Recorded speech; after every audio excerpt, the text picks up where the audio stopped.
आप देख रहे हैं नॉन स्टॉप एट 9। मैं हूं मानक गुप्ता। विधायकों की नाराजगी पर पर्यवेक्षकों की रिपोर्ट आने के बाद उत्तराखंड के मुख्यमंत्री पद से त्रिवेंद्र सिंह रावत की छुट्टी हो गई है। त्रिवेंद्र रावत के इस्तीफे के बाद धन सिंह रावत को मुख्यमंत्री बनाए जाने की अटकलें इस समय चल रही हैं। राज्यपाल को इस्तीफा सौंपा और मीडिया के सामने पार्टी पदाधिकारियों को धन्यवाद भी दे गए त्रिवेंद्र सिंह रावत।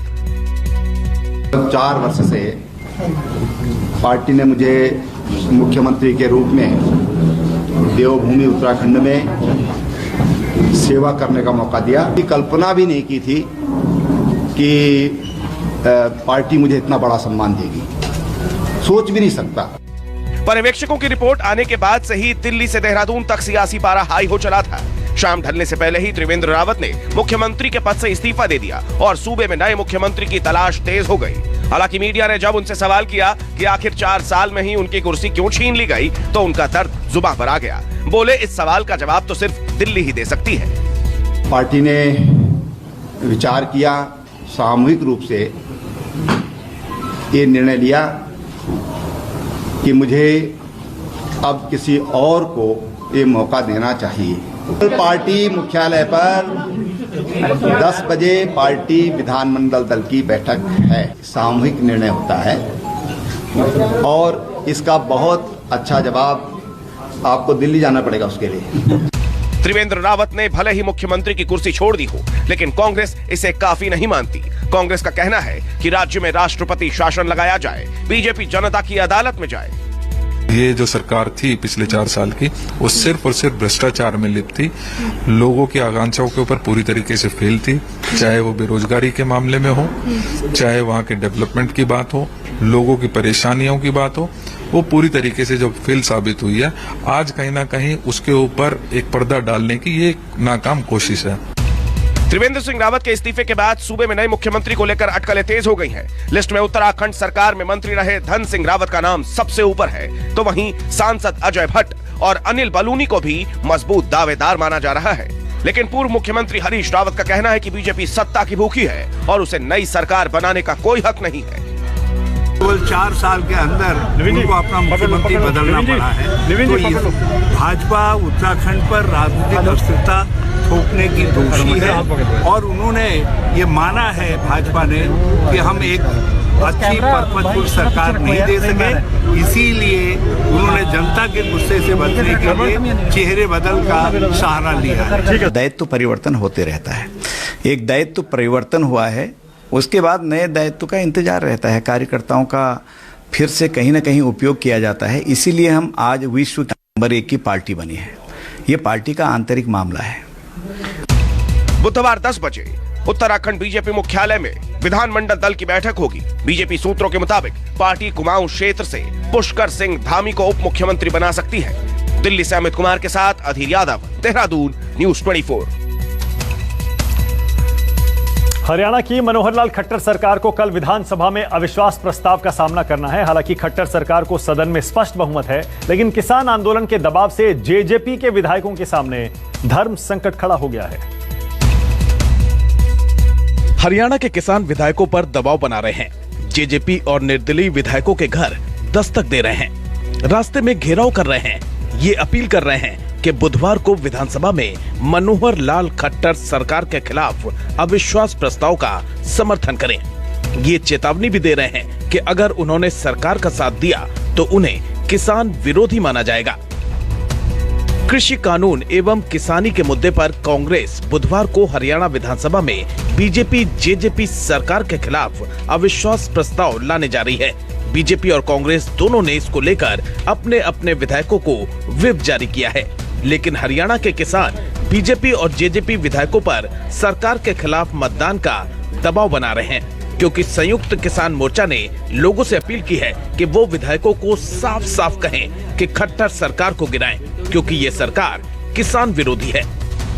10 तारीख को वो अविश्वास मत जो डालना है, उन्होंने अविश्वास प्रस्ताव के पक्ष में अपनी वोट दें, ताजो हरियाणा की मनोहर लाल खट्टर की सरकार जो है उसको सबक सिखाया जा सके और ये दिखाया जा सके कि हरियाणा की जनता हरियाणा के किसान जो हैं अपने पूरे देश के किसानों के साथ एक हैं और इस आंदोलन के साथ खड़े हैं। तो हरियाणा की जनता है, उनसे मेरी अपील है कि हरियाणा सत्र शुरू हो रहा है और उसमें सरकार के खिलाफ अविश्वास प्रस्ताव आ रहा है, तो सभी एमएलए से यह है कि वो किसान के पक्ष में, इसमें किसानों का समर्थन करें।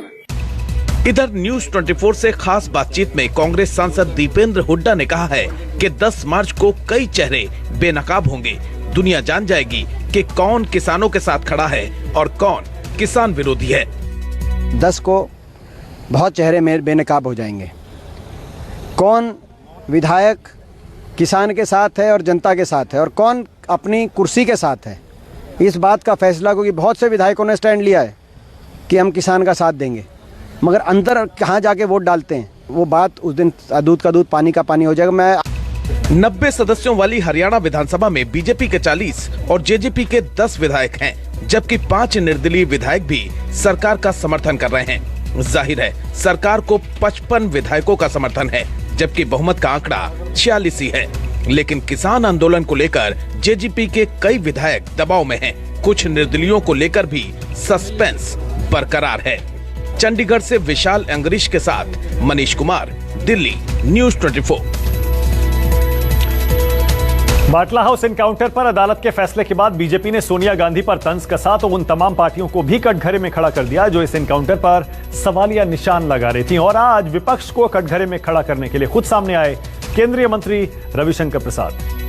आपने सलमान खुर्शीद का वक्तव्य सुना होगा कि सोनिया गांधी को मालूम हुई इस हमले के बारे में और 2 लोग आतंकवादी मारे गए तो आंखों में आंसू उनके आए थे। –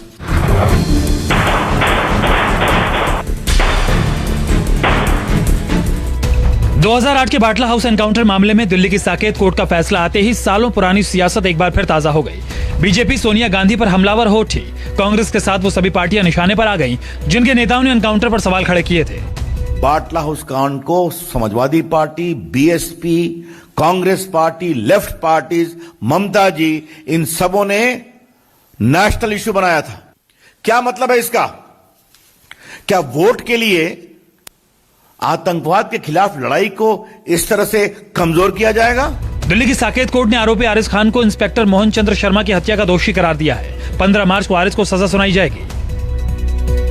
2-2.5 साल के अंदर जजमेंट आया है और ये दिल्ली पुलिस के लिए और सभी के लिए बहुत खुशी का है कि जो दिल्ली पुलिस की मेहनत थी और जो सच्चाई थी वो सामने आई कोर्ट के थ्रू। कांग्रेस नेता दिग्विजय सिंह ने बाटला हाउस एनकाउंटर को फर्जी बताया था, तो वहीं सलमान खुर्शीद ने दावा किया था कि एनकाउंटर में मारे गए लड़कों की तस्वीरें देखकर सोनिया गांधी रो पड़ी थी। हालांकि तत्कालीन गृह मंत्री शिवराज और पी चिदम्बरम ने इस एनकाउंटर को सही बताया था। विमल कौशिक, दिल्ली, न्यूज 24। बिहार के मुख्यमंत्री नीतीश कुमार अपराधियों पर शिकंजा कसने का दावा कर रहे हैं, लेकिन उन्हीं की पार्टी के विधायक ऐसी भाषा बोल रहे हैं जो अपराधी भी सार्वजनिक तौर पर बोलने से कतराते हैं। देखिए, फिर हमारे पास तो रिवॉल्वर रहता है ना, हर वक्त जरूरत पड़ा ठोक देगी। सुना आपने, लाठीबाज नहीं गोलीबाज हैं नीतीश कुमार की पार्टी के विधायक गोपाल मंडल। सीधे ठोक देने की धमकी दे रहे हैं, लेकिन सच्चाई ये है कि ये अपने ही इलाके में बंधक बना लिए गए थे। सोमवार को बांका में एक जमीन पर दल बल के साथ कब्जा करने गए विधायक जी को ग्रामीणों ने बंधक बना लिया था। विधायक जी की सारी हेकड़ी निकल गई थी, लेकिन मीडिया ने जब इस बाबत सवाल दागा तो फिर से अकड़ गए। जाति का नाम लेकर धमकाने लगे, ऐसी ऐसी बातें कह गए जिससे सुशासन बाबू भी शर्मिंदा हो जाए। गोपाल में कहीं बंधक में जाता है, बंधक बन गया तो उसी टाइम मर गया। हमसे ज्यादा लाठीबाज नहीं था, बनिया बैताल साहब हमरे सामने में टिकेगा। एक बार लाठी पकड़ लेंगे ना, फिर कितने आदमी को हम झाड़ देंगे। लड़ाकू आदमी तो हम हैं। अब फिर हमारे पास तो रिवॉल्वर रहता है ना, हर वक्त जरूरत पड़ा ठोक देंगे। सत्ताधारी पार्टी के विधायक के इस बयान ने आरजेडी को हमले का हथियार थमा दिया। जेडीयू बैकफुट पर आ गई। अपराधियों की भाषा ये बोल रहे हैं जो सत्ता में बैठे लोग हैं। आदरणीय मुख्यमंत्री जी को इस पर सफाई देनी चाहिए कि कैसे कैसे लोग आपके पार्टी में माननीय विधायक हैं, कोई आपके सहयोगी दल के केंद्रीय मंत्री हैं। तो इस तरह की यदि बातें उनके द्वारा बोली गई है तो ये अच्छी नहीं है। एक हम जनप्रतिनिधि हैं, जनप्रतिनिधि से लोग सीखते हैं और ये लोकतंत्र के लिए अच्छा नहीं है। बिहार में कानून व्यवस्था को लेकर नीतीश सरकार पहले से ही बैकफुट पर है, लेकिन सत्ताधारी पार्टी के विधायक सरकार की मुश्किलें कम करने की बजाय उसे और बढ़ा रहे हैं। भागलपुर से संजय कुमार सिन्हा के साथ अमिताभ ओझा, पटना, न्यूज़ 24। बिहार में आज आरजेडी के एक विधायक आला और बीपी मशीन लेकर विधानसभा पहुंच गए। पेशे से डॉक्टर विधायक मुकेश रोशन के हुलिये से सब हैरत में पड़ गए, लेकिन जल्द ही विधायक जी ने जुबान खोली। सबको पता लग गया उनका मरीज कोई और नहीं बल्कि चीफ मिनिस्टर नीतीश कुमार है। आप जरा नियम जानो। हम तो नियम जान ही रहे। बैठिए। तो बैठ ही रहे सर, लेकिन नियम जानिए। आप क्यों नहीं बताते हैं भाई? सीएम को गुस्सा आया और 24 घंटे के भीतर इलाज के लिए विधानसभा पहुंच गए आरजेडी विधायक। गले में आला और हाथ में ब्लड प्रेशर नापने वाली मशीन और जुबान पर मुख्यमंत्री के मर्ज का जिक्र लेके आए हैं, क्योंकि हमारे चाचा जो है माननीय मुख्यमंत्री जी, उनका लगातार बीपी बढ़ा हुआ रह रहा है, तो हम लोग चाहते हैं कि उनका बीपी जो है वो कंट्रोल रहे। सोमवार को बिहार विधान परिषद की कार्रवाई के दौरान सदन में सीएम नीतीश कुमार आपा खो बैठे थे। आरजेडी एमएलसी सुबोध राय पर भड़क उठे थे। चूंकि उन्होंने प्रश्न पूछा है। अरे भाई हम बोल रहे हैं, बीच में बोलिएगा क्या? माननीय मुख्यमंत्री जी बोल रहे हैं। कोई तरीका है? आप सुनोगे नहीं कोई? विधान परिषद में आरजेडी एमएलसी मोहम्मद फारूक ने सड़क की बदतर हालात पर सवाल किया था। ग्रामीण कार्य मंत्री जयंत राज ने इसका जवाब दिया। मंत्री के जवाब के बाद जब मोहम्मद फारूक दोबारा पूरक सवाल करने के लिए खड़े हुए तो आरजेडी एमएलसी सुबोध राय भी खड़े हो गए और अपना सप्लीमेंट्री सवाल करने लगे। बस फिर क्या था, नीतीश कुमार अपनी सीट से उठकर हिदायत देने लगे। माननीय मुख्यमंत्री जी बोल रहे हैं। कोई तरीका है? आप सुनोगे नहीं कोई? कब वो पूछ रहे हैं तो आरजेडी विधायक की माने तो नीतीश कुमार जमीनी हकीकत कबूलने को तैयार नहीं हैं और जब से उनकी पार्टी तीसरे नंबर की हुई है तब से उनका गुस्सा 7वें आसमान पर ही रहता है। माननीय सदस्य हैं बिहार विधान परिषद के सुबोध राय जी, उन पे गुस्साए हुए थे। जो बिहार का आईना जो है वो हकीकत दिखाने का लोग काम करते हैं तो चाचा गुस्सा जाते हैं। जब से 43 सीट पर आकर सिमट गए हैं तब से उनका गुस्सा जो है वो चरम पर रहता है। सीएम के गुस्से पर आरजेडी नेता तेजस्वी यादव ने भी सवाल खड़े किए हैं। तेजस्वी ने ट्वीट किया, जब जब इंसान को गुस्सा आता है तब तब उसकी कमजोरी का एहसास दिलाता है। जो समस्या का हल ढूंढते हैं वो क्रोध नहीं करते, जो क्रोध करते हैं वो समस्या का हल नहीं ढूंढते। अपने ट्वीट के साथ तेजस्वी यादव ने एक वीडियो भी शेयर किया है। वीडियो में दिखाया गया है कि नीतीश कुमार कब कब गुस्सा हुए आपा खो बैठे। मैं आपको डायरेक्ट पूछ रहा हूँ, से बैठिए। आप लोग अधिप्राप्ति करते थे, सब गड़बड़ करते थे, एकदम पूरा का पूरा गड़बड़। कनमा सुनो ना, मुंह में आवाज चलाओगे तो कुछ नहीं जानोगे। विधानसभा में आला लेकर पहुंचे आरजेडी विधायक मुकेश रोशन पेशे से डॉक्टर भी हैं, लेकिन सुर्खियां पहली बार हासिल हुई हैं, वो भी तब जब सियासी मर्ज का इलाज करने निकले हैं। अमिताभ ओझा, पटना, न्यूज़ 24। पश्चिम बंगाल की मुख्यमंत्री ममता बनर्जी ने खुद पर लग रहे मुस्लिम तुष्टीकरण के आरोपों का जवाब देते हुए नंदीग्राम की रैली में चंडी पाठ किया। आप भी सुनिए दीदी का चंडी पाठ।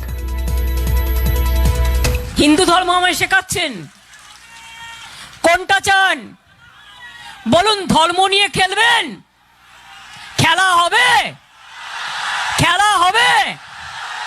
লক্ষ্মী পাঠ, সরস্বতী পাঠ, চণ্ডী পাঠ, মা বগুলার পাঠ, মা জগদ্ধাত্রীর পাঠ, জগন্নাথ দেবের পাঠ, মহাদেবের পাঠ খেলবেন? কবে খেলবেন?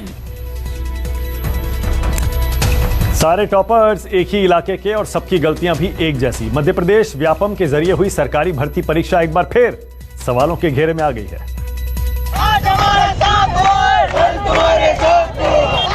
व्यापम घोटाले के लिए बदनाम हो चुके मध्य प्रदेश में व्यापम के जरिए हुई एक और परीक्षा सवालों के घेरे में है। हाल ही में 10 और 11 फरवरी को कृषि विभाग अधिकारी और ग्रामीण कृषि विस्तार अधिकारी के करीब 868 पदों के लिए लिखित परीक्षा में धांधली की शिकायत आई है। पेपर बिका है, पेपर पहले से लोगों को उपलब्ध कराया गया है और ये बात हम केवल हवा हवाई नहीं कर रहे हैं, इसके पर्याप्त सबूत हमारे पास है और ये सभी सबूत हमने माननीय कृषि मंत्री के सामने और व्यापम के चेयरमैन के सिंह के सामने रखे हैं। व्यापम घोटाला जो ये 2 मध्य प्रदेश में हुआ है, इसकी निष्पक्ष रूप से जांच कराई जाए। कई उम्मीदवारों ने परीक्षा में धांधली के इल्जाम लगाए हैं। इनमें सबसे महत्वपूर्ण है कि बोर्ड ने जिन सवालों के गलत जवाब दिए थे, वही जवाब उन तमाम छात्रों ने दिए जो संदेह के घेरे में है। इसके अलावा भी परीक्षा में बैठने वाले अभ्यर्थियों ने ये सवाल भी उठाए कि टॉप 10 में आए सभी छात्र ग्वालियर चंबल संभाग से ही कैसे आए और सभी टॉपर्स ने गलत विकल्प पर ही निशान क्यों लगाए। परीक्षार्थियों ने अब इसकी जांच सीबीआई या लोकायुक्त से कराने की मांग की है और सूबे के कृषि मंत्री कमल पटेल ने परीक्षार्थियों के संदेह को गंभीर मानते हुए जांच का आदेश दे दिया है। मैंने बीईबी के चेयरमैन श्री के सिंह, जो हमारे कृषि उत्पादन आयुक्त भी हैं, उनको बुलाया और उन विद्यार्थियों को बिठाकर जो उन्होंने शिकायत और जो शंका जारी की थी वो तथ्यात्मक उन्होंने मैंने दिया और मैंने कहा इसकी जांच करिए और जांच करके दूध का दूध और पानी का पानी करिए, जो भी दोषी हो उसके खिलाफ कार्रवाई करिए।